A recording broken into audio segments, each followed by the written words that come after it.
Every morning we wake up is the first day of the rest of our lives.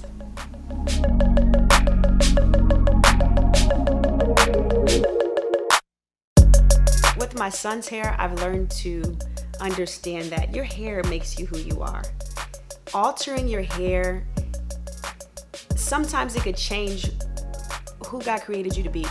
My son's hair is very thick and full, and the curls are just, they do whatever they want to do, but that makes him who he is. And when he started to grow his curl pattern, I was like, man, my hair used to be like this. Me trying to be somebody else, straighten it and permanent processing it, I took away that natural beauty. So I'm never gonna cut or touch my son's hair unless he says, Mom, I want to cut it.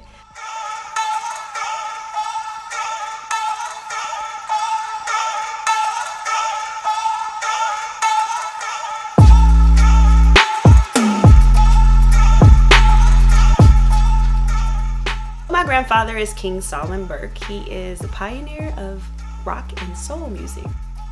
If you know King Solomon Burke, he is 500 pounds.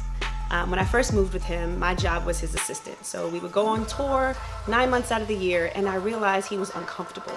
He would sing and perform on the middle of the stage in a throne because he couldn't stand. I said, well, there has to be a way that I can help him. I came back to Los Angeles. I registered into school at California State University in Northridge, and I studied kinesiology.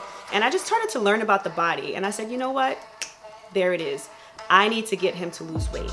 My passion for helping him to even drop 1 pound was every morning I wake up and say, hey, we're gonna get in the pool, we're gonna work out, you know, because he wasn't as mobile as we are at 500 pounds. And by the time he turned 68, he lost 22 pounds.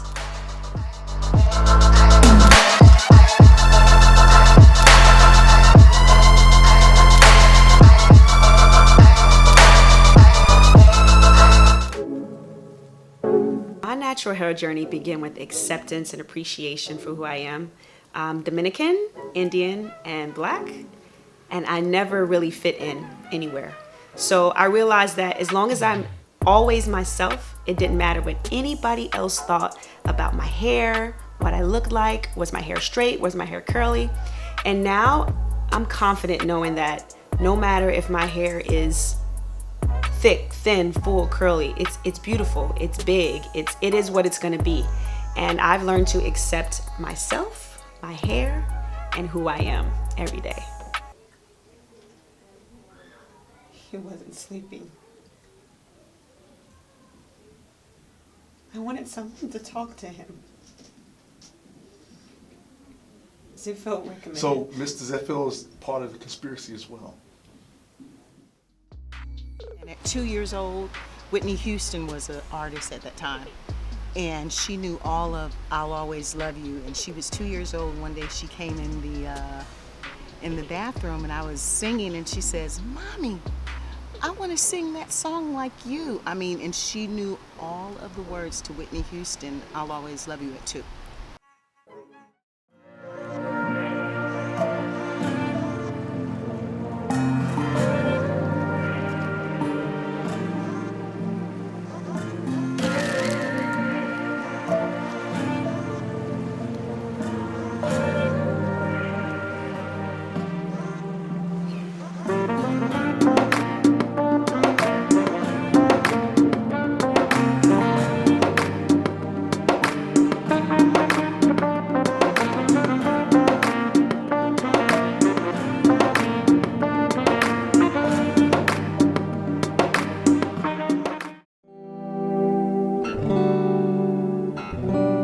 A little progress each day adds up to a big result.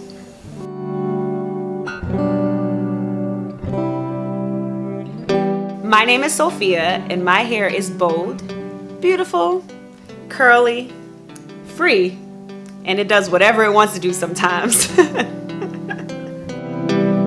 So don't look